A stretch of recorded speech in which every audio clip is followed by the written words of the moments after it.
Temos 14 amistosos, tem que ser 10 contra o europeu. 10. Carlo Ancelotti foi o técnico mais bem pago desta Copa do Mundo. O que ele quis fazer naquela porra? Os dois treinadores que estavam ontem, o Ancelotti ganha mais que os dois. Isso tem que acabar, cara. A CBF precisa parar com isso. O Brasil, desde que começou a querer copiar os europeus, tá perdendo. E tá jogando mal e... Toda vez é Senegal, Coreia do Sul, para, pô! Mas ele tem culpa pra caralho. Vamos ter que ver mão na massa. Inclusive da própria CBF. Mas o Ancelotti é o único treinador de seleção que ele tem um time TikTok. Ele não tem um time de jogador de futebol. Ele tem um time de influenciadores. E aí, pra gente chegar bem em 2030, os jogos. As eliminatórias vão ser bizarras nesse ciclo, porque pela Copa do Mundo de 2030, que vai comemorar lá os 100 anos de não sei o que lá, vai ter jogo na Argentina, jogo no Paraguai e jogo no Uruguai. Então esses 3 times já estão pré-classificados para a Copa do Mundo e vão disputar a eliminatória de qualquer jeito. A gente tem, sei lá, 6 vagas para 10, então tá todo mundo classificado, irmão. Como é que vai ser o nível de competição das eliminatórias sul-americanas aqui, que tá praticamente todo mundo classificado? Vai ser estranho? Aí a gente olha para os amistosos. Esquece Copa América, esquece Olimpíada, amistoso. Eu contei nesse último ciclo, a gente teve 14 amistosos. Desses 14 amistosos, só 4 foram contra europeus. A gente fez Inglaterra, Espanha, França e Croácia, só.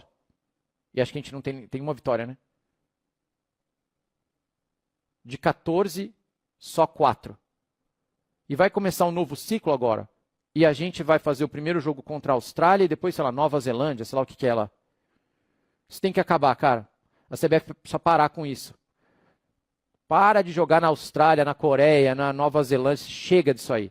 Temos 14 amistosos. Tem que ser 10 contra o europeu. 10. Porque a gente não ganha deles em Copa do Mundo. A gente tem que chegar na Copa do Mundo. E nem que a gente perca os 10. Mas a gente tem que jogar 10 vezes contra o europeu. E time bom.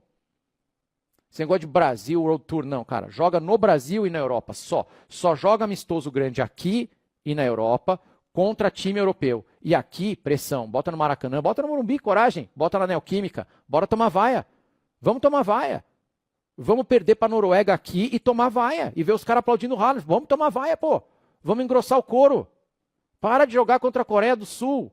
Toda vez é Senegal, Coreia do Sul. Para, pô.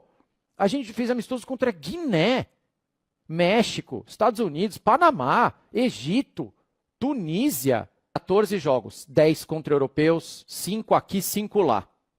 Isso tem que fazer parte do planejamento, cara. Pra mim, a luz do fim do túnel é prender um monte de gente.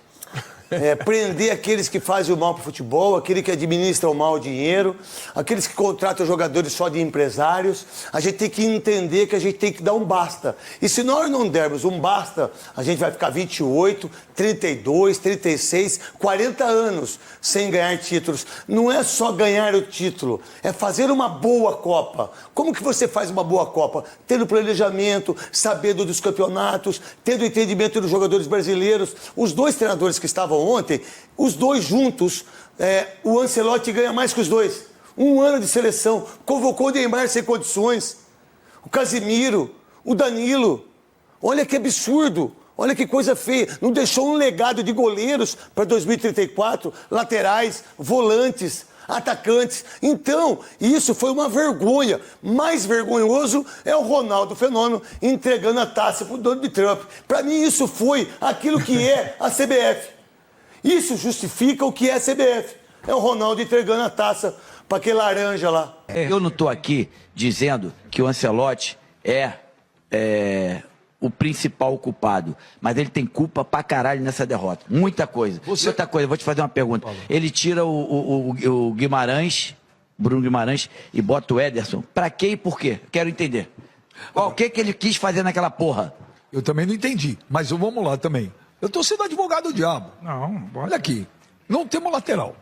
Aí tinha... Não tem porque não convocou. Peraí, o lateral que... Primeiro erro, vamos lá. O lateral direito Ele dele convocou o lateral direito, o lateral machucou, ele convocou o zagueiro. O lateral direito dele era o Militão. Sim, mas eu tô falando, ele convocou o Wesley. O Wesley machucou, o cara que tinha que ter trazido outro lateral. Ele trouxe outro. Não sei, porra, mas... Porra, esse é o problema, não tem futebol brasileiro. Mas tem alguém melhor do que o Ederson pra fazer a lateral do que o lateral. Eu vi uma entrevista muito bacana também, falando sobre a seleção brasileira.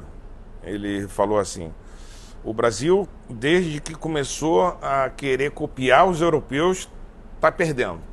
E tá jogando mal, enfim, Desde que o Brasil deixou de ser Brasil, não ganhou mais, não encantou mais o mundo e, não ganhou, e perdeu para todos os europeus. Então a gente tem que reencontrar a nossa essência, a nossa maneira de jogar. Nós temos que ter jogadores com drible, tem que ter muito mais jogadores com drible, jogadores que em algum momento encontrem uma situação, dribla um para desarmar o adversário, meio campos dribladores, porque a gente jogou com o Casemiro e o Bruno Guimarães e o Paquetá, que não são jogadores de drible. E nós sempre tivemos jogadores ali que encontram uma saída driblando um jogador numa área importante do campo. Mas é isso, eu acho que a gente tem que começar a olhar para o futuro, não esquecer o passado, mas olhar para o futuro com humildade. Vou repetir. Carlo Ancelotti foi o técnico mais bem pago desta Copa do Mundo, dos 48, o mais bem pago. A CBF ofereceu tudo em termos de estrutura, logística na Copa do Mundo, faltou nada. Foi uma das melhores seleções do mundo em termos de condições oferecidas para os seus atletas nessa Copa do Mundo. Ninguém pode falar um A. Agora nós vamos ter que ver mão na massa, inclusive da própria CBF. Não vai adiantar também só dar estrutura. É preciso ter um plano. Se renovou com o Ancelotti tendo um plano de trabalho, apresenta esse plano para o torcedor brasileiro entender para que caminho nós vamos a partir de agora. É isso que vai determinar a aceitação e a pressão em cima do trabalho do Ancelotti. Eu repito, não vou cair no discurso de tem que mandar embora, tem que demitir, porque você vai trazer quem? Só se for o Guardiola, né? Que imagino que não seja fácil. E eu acho que você tem que acreditar em alguma coisa, você tem que dar tempo de trabalho. Agora, se o Ancelotti virar o ano de 26 para 27, repetindo algumas práticas, alguns erros que cometeu pré e durante Copa do Mundo de 2026, aí realmente vai ficar uma sensação de que o Brasil vai estar jogando o tempo fora. É o seguinte, eu quero levar também essa discussão para uma outra situação que é relacionado a treinadores lidar com grupos de jogadores. Eu acho que o trabalho do Ancelotti foi muito ruim. Eu acho que o Ancelotti foi uma decepção, assim como a seleção brasileira foi decepcionante. Todo mundo foi decepcionante lá. Mas o Ancelotti é o único treinador de seleção que ele tem um time TikTok. Ele não tem um time de jogador de futebol. Ele tem um time de influenciadores. Vê se esses 4 times, essas 4 seleções que chegaram na semifinal, se os jogadores têm comportamento de influenciadores.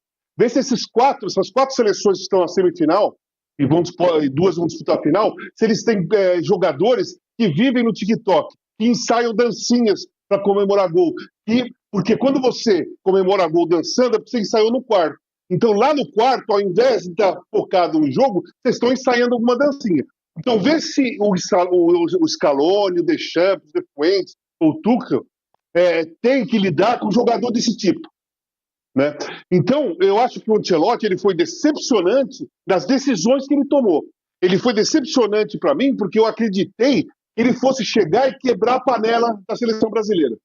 Eu achei, esse cara vai chegar, ele vai quebrar a panela desse grupo aí. E ele não quebrou a panela, muito pelo contrário, ele levou todo mundo. Né? Levou todo mundo, desde Danilo, Marquinhos, Alexandro, Casimiro, o Neymar, né? Rafinha, todo mundo foi. Ele não quebrou a panela. Então isso foi decepcionante. Mas ao mesmo tempo, ele chegou num lugar que ele trabalha em clubes, fez grandes trabalhos em grandes clubes, ele não pegou em nenhum clube um grupo de jogadores com esse tipo de comportamento infantil que a seleção brasileira tem. Nós temos uma seleção brasileira de jardim da infância. E o treinador tem que ser treinador e tem que ser professor de criança. Então o trabalho dele não é simples. Depois de tudo isso, a pergunta fica para você, torcedor. O que esperar da seleção brasileira nos próximos anos? Você acredita que Carlo Ancelotti é o técnico certo para recolocar o Brasil no caminho dos títulos ou teria escolhido outro treinador para comandar a seleção? Quero saber a sua opinião. Deixe seu comentário aqui embaixo e participe desse debate. E se você gosta de acompanhar as maiores polêmicas, bastidores e notícias do futebol, inscreva-se no canal.